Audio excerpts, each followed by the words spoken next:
Everybody just going. Okay.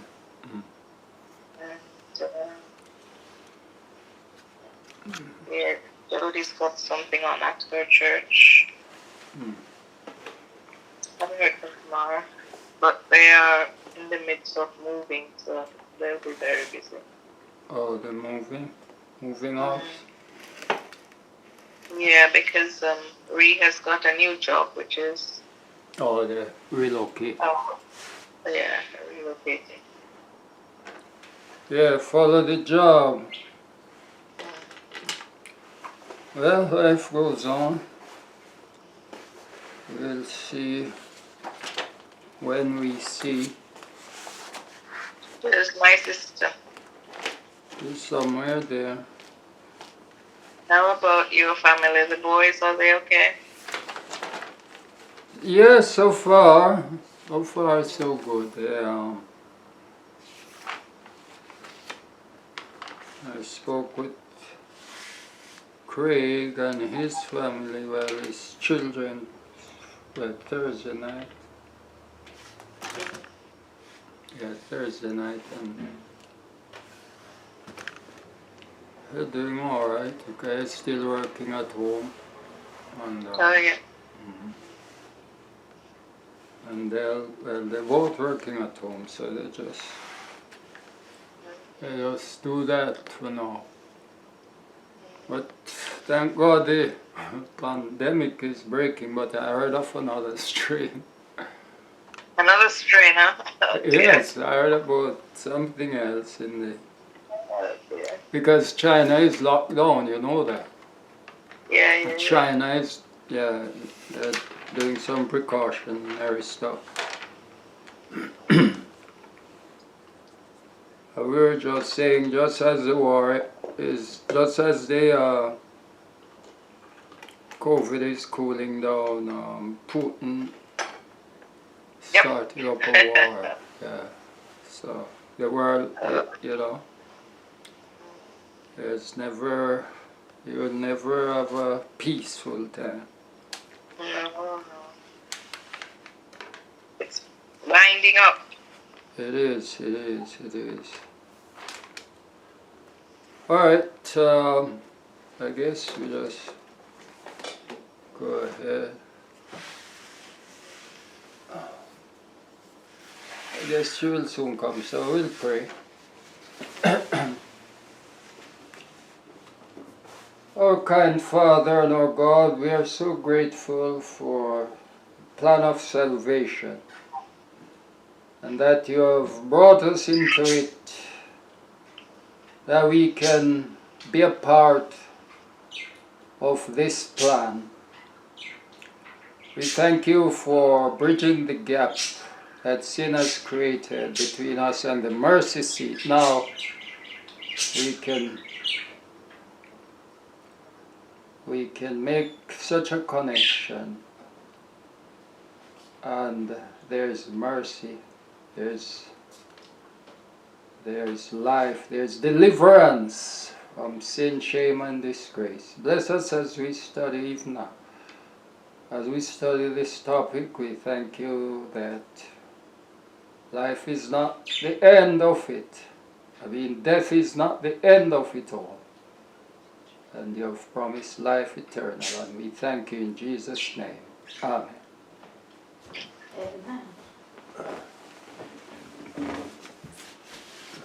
Amen.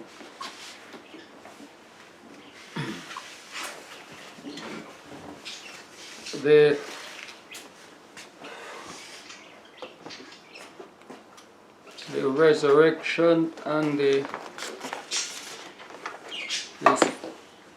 harvest are two subjects that... Hello, sis. Hi, how you do? Two subjects that are, connected. Yeah, resurrection. Is anybody trying to come on, Well, I will see if they're coming on, then I will let them in. Oh, you don't see them. haven't heard from anybody else. Okay. Alright, so before I start anyway, I would like us to talk about the resurrection. What we know about resurrection. How do we? Somebody that doesn't know anything about how do you tell them?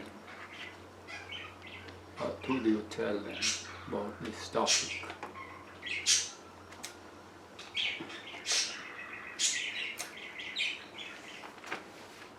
Resurrection. Are you meaning resurrection as a whole, or? Yeah, resurrection. Because there are different beliefs. We understand and we did the state of the dead, so we sort of understand that part, but about the resurrection. Because I know even among us elders in the church that I spoke with believe that there are only two resurrections. Do you believe the same thing? Well, when we read Daniel chapter 12, verses 1 and 2, what we find is that there is a special resurrection where some people will be raised, some will be raised to everlasting damnation and some to everlasting life. So we know that's a special resurrection because it's not the resurrection of the just and it's not the resurrection of the wicked. Okay? And at that resurrection, remember when Jesus was being crucified, he said to it that hereafter you will see the Son of Man coming in the clouds. And when we read Revelation chapter 1, it says, behold, he cometh with clouds, and every eye shall see him, and they also which pierced him. So those people who crucified him will be able to see him coming in the clouds. But they are not going to go with him to heaven because they are not righteous. So obviously for them to see him coming in the clouds, they have to be raised from the dead.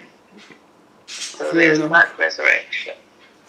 And then that happens shortly before the general resurrection of the righteous, when he calls them forth from the grave. And then there's the, when they go with him to heaven, at that time, the wicked will be slain with the brightness of his coming. And then after the millennium, there is another resurrection when the wicked are raised for their judgment. Okay. I believe that also. Well, that resurrection of Daniel 12, 1 to 3, 2 and 3, we'll go into it in details. And see the people really who are raised.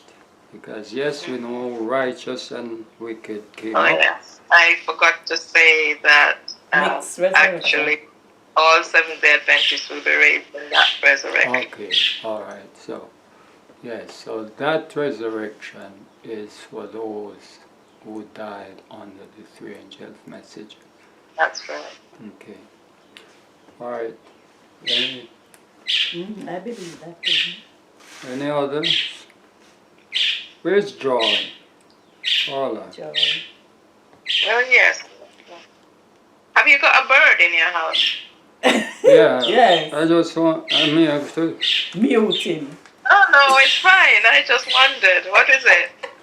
It's one of those Parakeet. parakeet, but A parakeet. sweet. Yeah, we always had them maybe 4 and they go down, yeah. some fly away from me and because Oh, put really? them outside sometime and play with them so they, Oh, really? and in the cage and they had them out there and like either fox or something it Oh, no. come and kill a couple of them. So only one leave now. Oh, dear. You get them from the pet shop. Yeah. Yeah. But sometimes they can be very noisy. We got parakeets in our garden. In the garden? Mm. Oh, I mean. You mean out of the cage? Well, they live wild round this here. Oh, I mean, they also live. Oh. So we've got them, they come, we have it's- bird feeders and they come and feed us. Yes, Oh. yes. Okay. We don't have them Whole wild. flocks of them, you know, loads of them. Huh? Flocks and flocks of them. Uh-huh. Oh, okay. Okay. Parakeet. All right. So you have to get a companion for that one. Yes. Yes, we you plan to really need it. get back on. Somebody said they lay an hatch in the cave, but I don't see that happening in this because they lay eggs. They lay eggs. They do lay eggs, but I don't see I don't see them going in the anything you give them, they tear it up. Oh, really? But have you got male and female? Mhm. Or just females? Male both. and female. Yeah, that's why they lay because they live on you know, there are a lot of eggs over a period of time. But they don't lay in the nest because there's a coconut husk shell that, you know, with the hole that they can go in and they're not doing that. Alright, back to this subject since we don't have anybody else. What are the resurrection we do know about? We talk about resurrection of a group of people, not those who were raised and died again, like Lazarus, not those. There was the resurrection of the people Jesus took to heaven with him Right? when he That is in Matthew ascended. right, Matthew 27, 52. We will look at that also. What are the resurrection? Alright. There was, of course, resurrection of Moses. Moses and Christ. I just have those as the two, which would make it 7 resurrections. Resurrection of Christ and resurrection of Moses. Moses, yes, because there are 5 major resurrections before Christ comes. But normally, since Christ deals with 7, which is complete, that's where I find the 7. Where Moses and Christ would be the 2 with the 5 that we are looking at. Alright, so we just mentioned 5 really, right? Or 4. But we have one more to look at, and that's Ezekiel Chapter 37. However,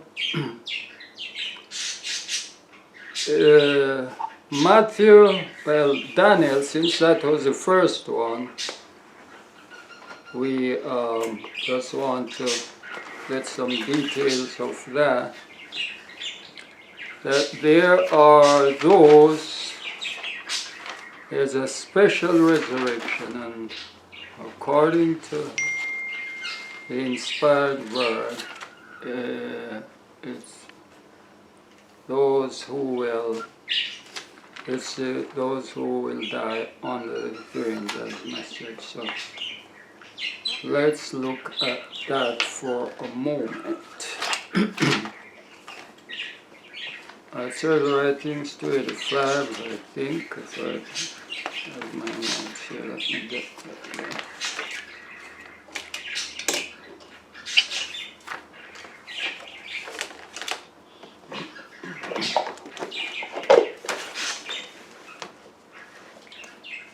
And then we'll talk about that.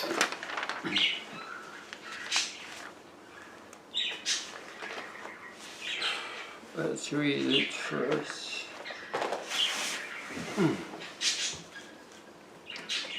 Let's read it first. Daniel 12.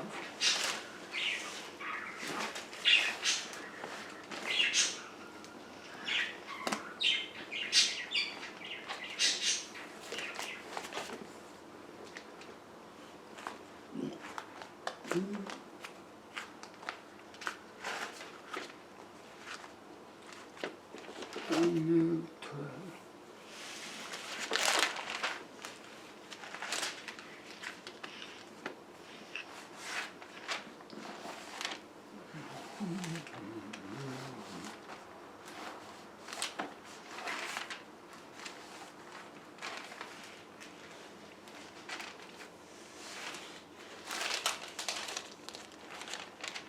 Come on, stuck in Ezekiel. Daniel 12, go ahead, read 1 it. and 2. Daniel 12, 1 and 2. And at that time shall Michael stand up, the great prince, which standeth for the children of thy people. And there shall be a time of trouble such as never was since there was a nation, even to that same time. And at that time thy people shall be delivered, every one that shall be found written in the book. And many of them that sleep in the dust of the earth shall awake, some to everlasting life, and some to shame and everlasting contempt.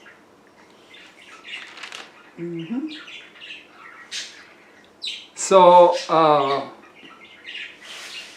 what we're looking at is that God's people will be delivered, and this will be a part of the deliverance, right? Now, we know that Michael will stand up for the deliverance at that time. And there will be a time of trouble, such as never was.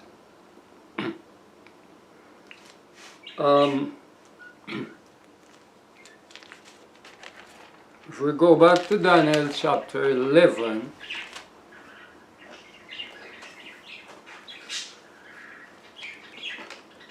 Daniel chapter 11, 42, 44, 45, let me read that.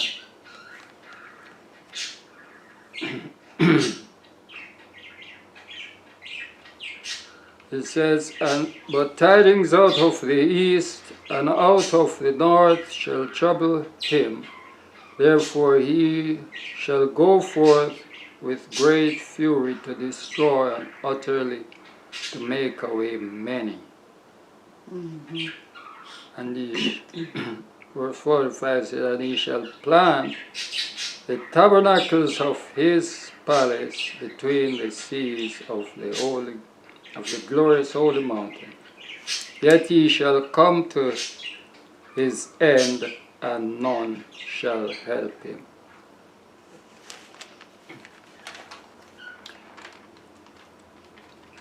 Daniel 11 is talking about he, and well, we have to go back to chapter 8 and we see who this he is. Really, this is the king of the north. And we go back to chapter 8, if we were to go back there, we would see that Daniel had a vision regarding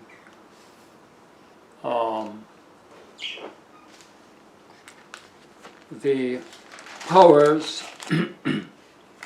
of the he-goat. That started out with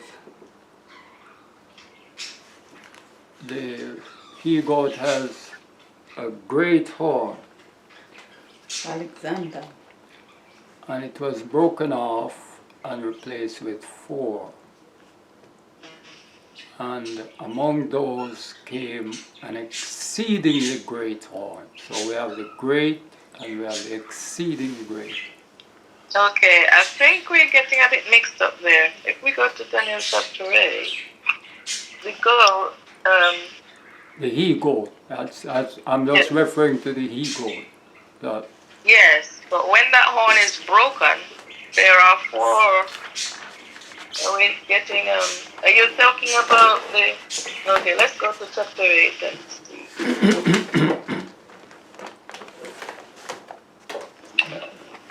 Chapter 8, right? So it said in the, chapter I 8. saw, and I came to pass when I saw that I was a Shushan, and then I lifted up mine eyes, and behold, a ram, right? Yes. Had 2 No, horns. no, the ram is the sheep. They're talking about the goat. Okay. Go ahead. Go ahead. So I have presented. Hold on, I'll let her in. Hmm? Here we go. Go Yeah, ahead. so let's go to the goat then. Yes. And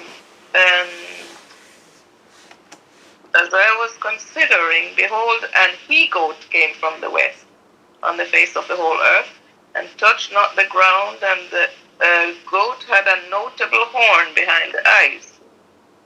And he came to the ram and so on. I saw him come close to the ram, and he was moved with choler against them, and smote the ram and brake his 2 horns. And there was no power in the ram to stand before him. So he was cast down to the ground and stamped upon him. Therefore the he-goat was very great. And when he was strong, the great horn was broken, and for it came up 4 notable ones. Yes, so I'm saying So- there are So these 4 notable ones were not as strong as the great horn. Because this was a great horn and then 4 notable ones. But I think what you're thinking about is the little horn, which comes later in the next kingdom.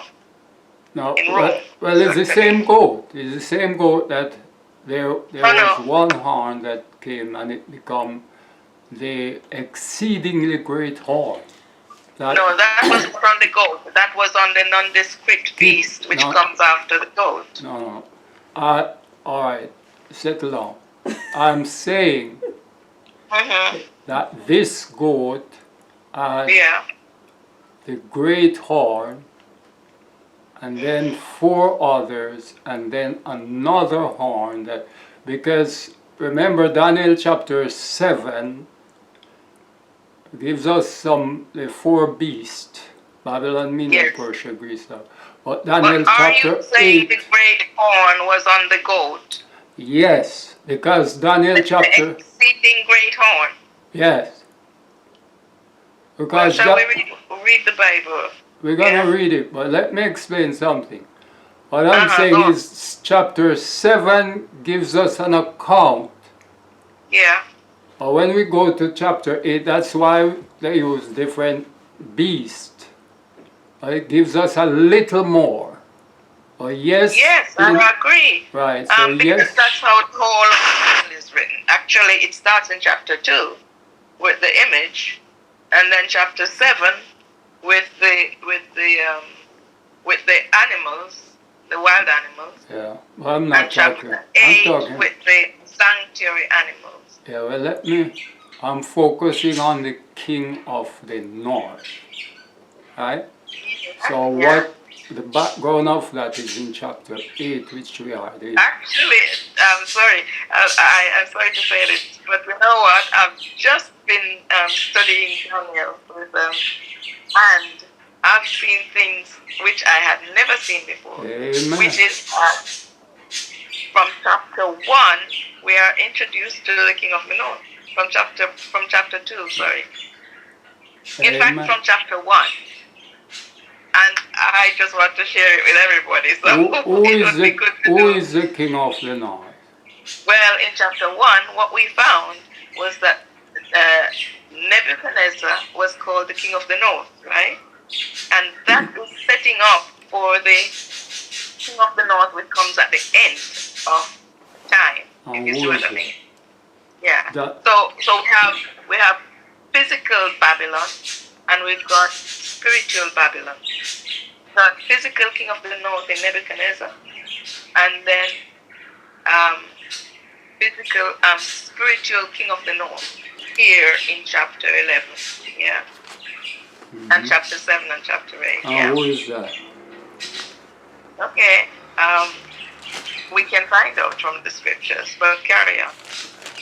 Let me hear what you. Anyway, my subject is the resurrection, but and the king of the north. You see, a lot of focus is on the papacy and the pope, and that's why we don't see a lot of what the things that the Bible is saying. The pope, because the pope is just a distraction to Seventh-day Adventists. Well, let me say that. Let me go back. Let me read a little more from where you left off. It says that I consider the old and ego to you read that. Therefore, the goat walks, you read that. And out of one of them, verse 9, came forth a little horn. We're talking about the goat, right? Okay. I see where you're going. Yeah. Okay. Yes. Which waxed exceeding great. Out of one of them. Yes. Out of one of, what is the them? The horns. The horn. Not one of them. Not one of them turned. It's just that out of one of them. The only thing here is that in the Hebrew, right, according to the way the subject and the way it is structured, it is not talking about the horns, it's talking about one of the winds. Because you have one of the what? One of the four winds. Out of one of the four winds. The winds, what are the winds? Because in the Hebrew you have feminine and masculine, okay? And so the verb and the noun has to correspond. So if you have a feminine noun, you have a feminine verb, and if you have a masculine noun, you have a masculine verb. And according to when they did this study, they found that actually the horns are feminine and need a feminine noun. The winds are masculine. And when it comes to out of one of them, it's talking masculine. So it's not talking about the horns. Who is it that tell you these things? Who is it that studies? The languages. And who are those? But well, if you read, there's a book called God Cares, which is you know, Uncle Arthur. Yeah. His son, Maxwell. He wrote that book, and he did studies on Hebrew and stuff like that. So he is one of the people. There are lots of other theologians and so on. But the other thing is to know that as you were saying, it starts before chapter 8. It actually starts in chapter 7. Now what I'm dealing with here is so in chapter 2, the little horn did not come from the third. Chapter 2, what little horn in chapter 2? Sorry, in chapter 2 and chapter 7, you have these symbols, right? So if we go to chapter 7, you had the four beasts, yes? Why don't you let me do this and then you do your part, because that's a good idea. Yeah. All right. So we're reading again. Verse 8. Therefore the he-goat waxed very great, and when he was strong, the great horn was broken, and from it came up 4 notable ones toward the 4 winds of heaven. And out of one of them came forth a little horn which waxed exceeding great toward the south. So here it is talking about the same thing, same subject, nothing changed. The 4 horns came, and those pointed to different areas, and we will talk about what that means. These are symbols, but it's telling us what the symbols are. And then another little horn came, and it waxed exceeding great toward. So this was a horn that goes south, right? And it goes toward the east and toward the pleasant land. The pleasant land. That is the kingdom. And it waxed great even to the host of heaven, and it cast down some of the host and the stars to the ground. So Daniel really got the vision, and he wanted to understand. So he prayed. We can see that in verse 9 and in verse 10. He got some more. And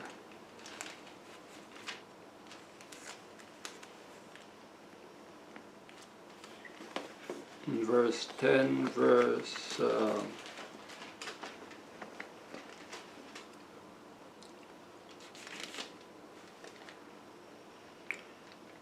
14, it says, "Now I am come to make thee understand what shall befall the people in the latter days. And I set my face toward the ground, and I became dumb, and behold, one like the similitude of the Son of Man touched my lips, and I opened my mouth and spake, and said unto him that stood before me, O my Lord, by the vision my sorrow are turned upon me, and I have retained no strength." So we see Daniel was very, very troubled with what he was seeing. Mm-hmm. Now, so in Daniel 11 now, that's where it brings us to what he is talking about. And what we're reading here, it says that, verse 40 said, "And at the time of the end shall the king of the south push at him, and the king of the north shall come against him like a whirlwind with chariots, and with horsemen, and with many ships. And he shall enter into the countries, and shall overflow and pass over. He shall enter also into the glorious land, and many countries shall be overthrown by these. But these shall escape out of his hand, even Edom and Moab, and the chief of the children of Ammon." What Daniel 8 showed us, I'll use my chart here.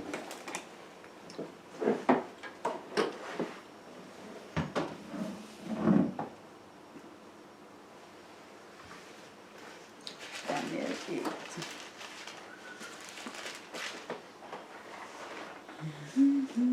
What Daniel 8 show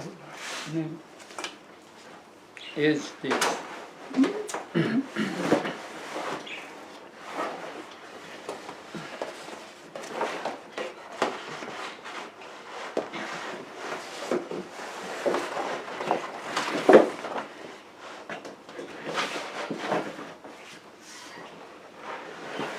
Hi, Joy.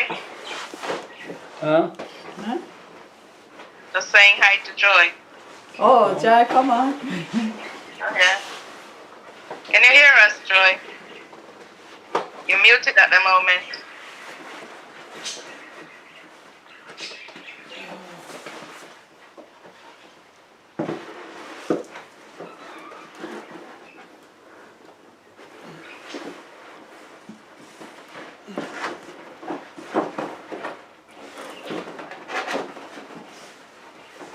Yes, I'm here. Oh, there you are. Okay. Hello? You can hear us okay? Good thing. Yes, I'm hearing now.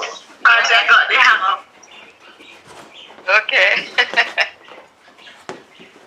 Hold on this part. Hi, T. Okay. Alright, thanks for joining. I was looking for you long ago. Happy Sabbath. We're looking at the resurrections. But we're just trying to do a little details of Daniel 12. And we went back to Daniel chapter 8 to establish why the deliverance of God's people will be from the king of the north, the king of the north. Daniel 8, really, without going into details, I'm trying to get a chart. If you open your phone, you can see. And just a refresher. So I put a couple charts together so we can refresh ourselves.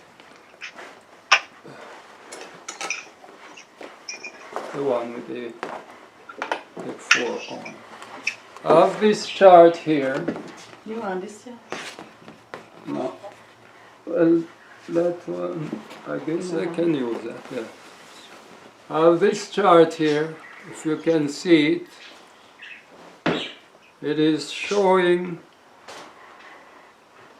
Lysimachus, Cassandra, Ptolemy, and Seleucus. This is the same area. It's like the ancient map we have,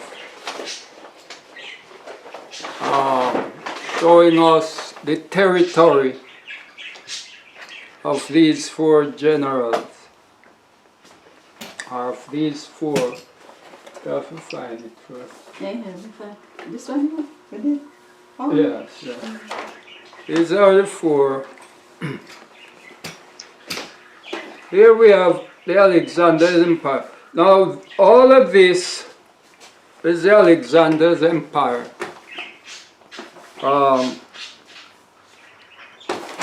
It is, now you see, hello, I don't see Valerie. Yeah? You're not seeing my chart? Yeah, I've seen it. Yes. Okay, you're seeing it. Okay, the territory here, you're familiar with this area of the Middle East. The Middle East, of course, it is the same area, Egypt. Well, no, Egypt, that's Africa over there. Egypt right here. So all of this, what I've done with this chart is to show, well, let me go to the more ancient one. I've done here, Babylon in red, Medo-Persia in blue, Greece in brown, and Rome in black. Let's say Babylon, the first empire. All of this territory they control. What I'm focusing on is the promised land, the Middle East, the Palestine, the Holy Land. God has never amended this law, this covenant with his people that was promised to Abraham and his people. However, what I'm showing here is that when we read chapter 8 of Daniel, this is what we are seeing. We are seeing the development. First of all, we see Babylon, right? Then Medo-Persia would expand on territory. So Babylon is red. When Medo-Persia captured that territory, it captured that and it expand. You see it expand here to the east a little. Over here you would have India. So it expand. We'll go to Babylon, Medo-Persia, Greece. This is Alexander the Great, his territory in brown. You see that he captured the same area, but he expand. Asia. He totally took over these areas and go all the way up here into Thrace. Alright, or up to Europe. When Rome captured, they also expanded, and you can see the black area. But since I'm focusing on Alexander, this is where the rubber meets the road. When he died, the four horns of Daniel chapter 8 are representing Cassandra, Seleucus, Ptolemy, Lysimachus. Of course, Lysimachus was, I think Arsilicus, one of them, but you can check, research that. One of them overtook one another, so it became one. One overthrew the other, so it became one. Ptolemy is in the south. When you read the history, because history don't make mistake, history and prophecy go hand in hand. When you read the history, you will see that Rome actually sprang out of the Ptolemaic Empire. And that's exactly what the Bible says, that out of one came the little horn. Rome, so north and south was established right here. North and south of what? North and south of Palestine. North and south of Palestine, the Bible established. And so when Daniel speaks of it in Daniel chapter 11, he's talking about the king of the north at this time of earth history, and it is identified as Great Britain, England, and the Allies. It's the West. Why do we know that? The history proves that those who captured, those who were in charge of Palestine and Egypt, the king of the north. So while the Ottoman Empire, Turkey, the king of the south, they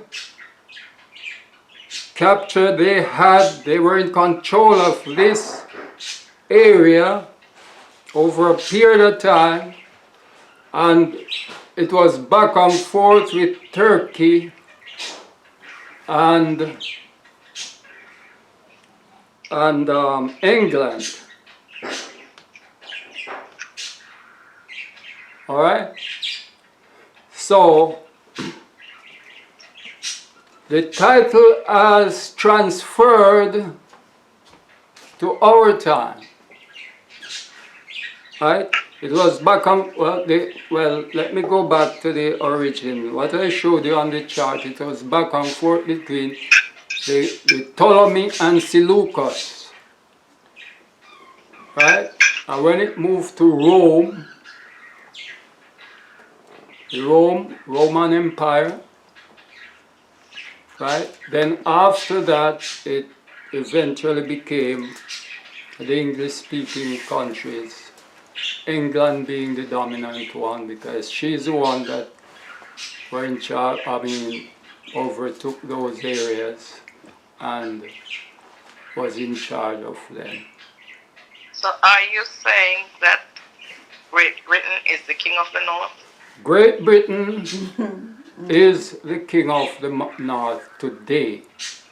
Great Britain and America, well, that power after, bear with me, after World War II, the power was with America. That's why America, including the British and her allies, all the Christianized nations, are the king of the north. They are the same Assyrian nations, because the king of the north cannot be exempt or cannot be explained differently from the Assyrian nation, because you follow the king of the north the same way you follow the Assyrian nation.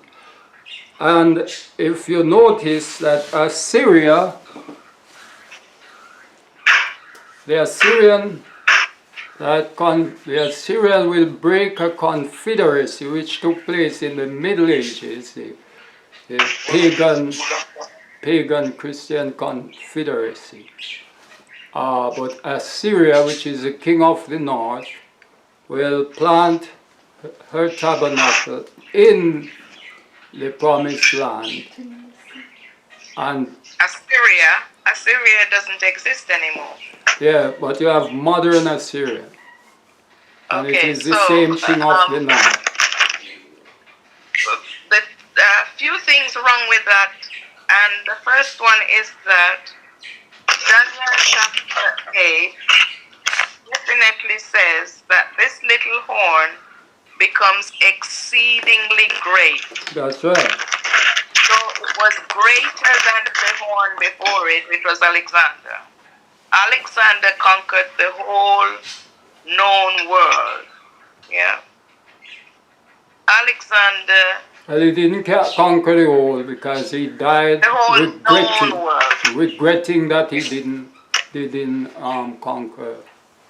The other thing is that the king of the north goes against God's people.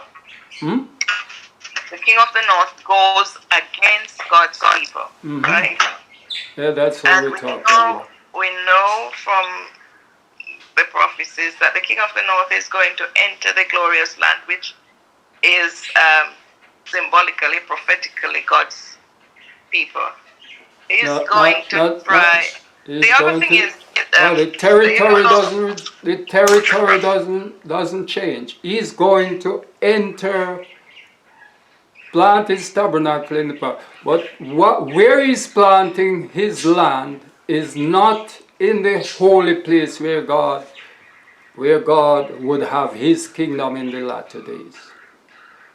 But anyway, I'm not dealing with that right now. I'm dealing with the resurrection. I'm just trying to show that the reason why Daniel talks about the deliverance and the resurrection is that he's talking about the deliverance and the resurrection that will happen in the promised land when the greatest of all wars will be fought there. Right? The Pope, the papacy fell. The papacy don't have a power right now to do what the political world will do. However, after that war, that's when we have Revelation 17, the woman riding the beast that will come back. But right now we're living in Revelation chapter 13. It's called the Assyrian beast or the 10 horn. Who calls it the Assyrian beast, Paul? The Bible. Because the Bible doesn't. The Bible. The Bible talks about Babylon. It doesn't talk about Assyria. You can't have Babylon. You can't have Babylon without Assyria. Why? Because when at the beginning, right off the Tower of Babel, when Babylon rose to power, it declined, and Assyria was the global, the world's power. And that is what happened in the Middle East. You can't have Babylon without Assyria. When what we have in the Middle Ages is that Assyria fell, and Babylon rose. Exactly. So after Babylon came to power, there was no Assyria anymore because it fell before Babylon came back Yes, to power. and the same thing will happen. And the vision in Daniel start with Babylon. They don't start with Assyria. The vision in Daniel start with The Babylon. visions in Daniel start with Babylon. Which vision? Because Nebuchadnezzar was wondering what would happen in the future. That's what Daniel says in chapter 2. And he said, the Lord is showing you what will happen. Okay? And what will happen is it starts with Babylon. That's why the dreams, it says, thou art the head of gold. And that's why we know that the ram, not the ram because that's Medo-Persia, the first beast in Daniel chapter 7 denotes Babylon. Okay? Because the dream starts with Babylon. It starts with Babylon, but because Assyria. Why do you think that Isaiah, the gospel prophet, and Nahum tells us about Assyria and the capital Nineveh? Why do you think that? Because they were in power. They were in power. Yes, they're not in power anymore, and they won't be coming to power anymore according to the prophecies. Okay. They're dead. You. Let me tell you something. That Babylon, if you don't have the political power, Babylon is a religious power. Let me tell you that. If you don't have the political, I agree. right, and that's why you have to have the political power to join with the religious power, and that is what is called a confederacy. Babylon is only depicting the religious. Well, that's right. I agree with you. Right. I agree with you. Right.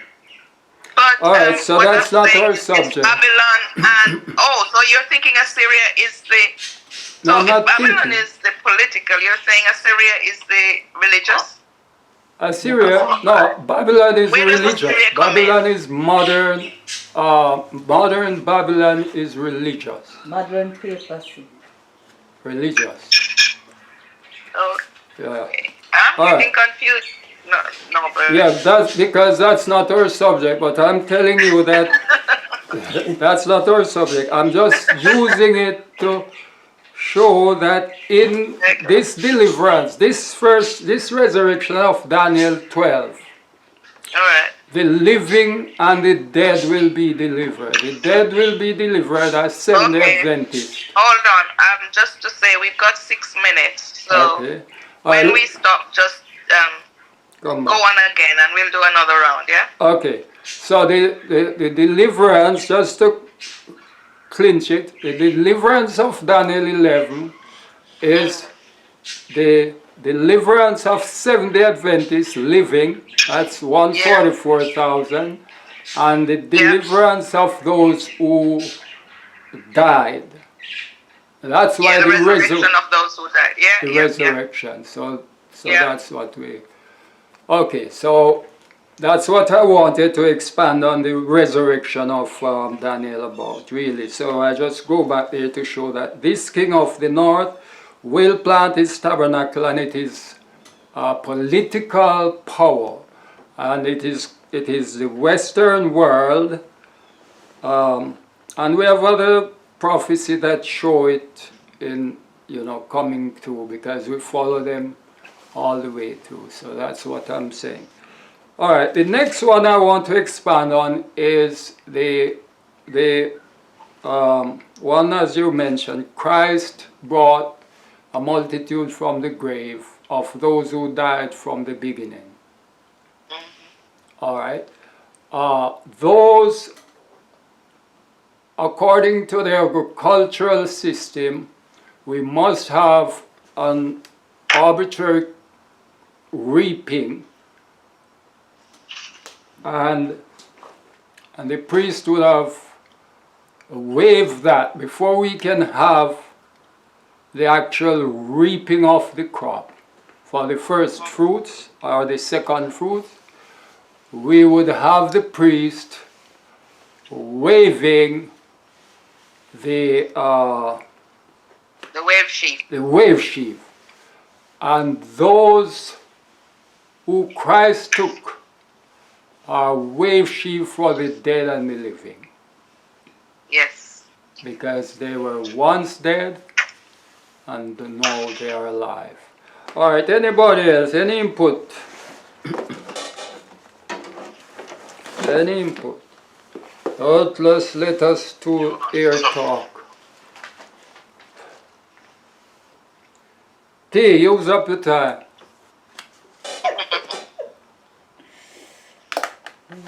I want to be involved.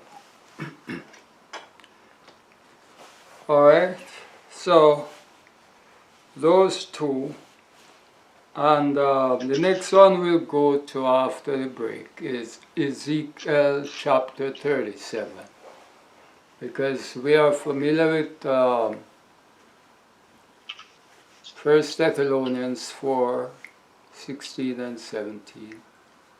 All right. So when this breaks, just log in with the same details again. Okay. We'll just go from there. But all right. that's an interesting one, Ezekiel, because Yeah. I'm anxious to hear that one. You're anxious to hear that? Okay. All right, I have another chart. Alright, I'll tell you what I'll do. I'll just end this one, and then we can, because we only got 2 minutes. So I'll end this one, and you just log on again. Yeah. All right. All right, Joy, did you get that? Thank you, God. Joy?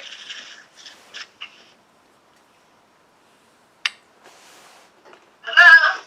Yeah, we're going to log off, so just log on again. Okay? Oh, quick, I'll shut now. All right. Yeah, so just log on again with the same details, all right? Okay. It's a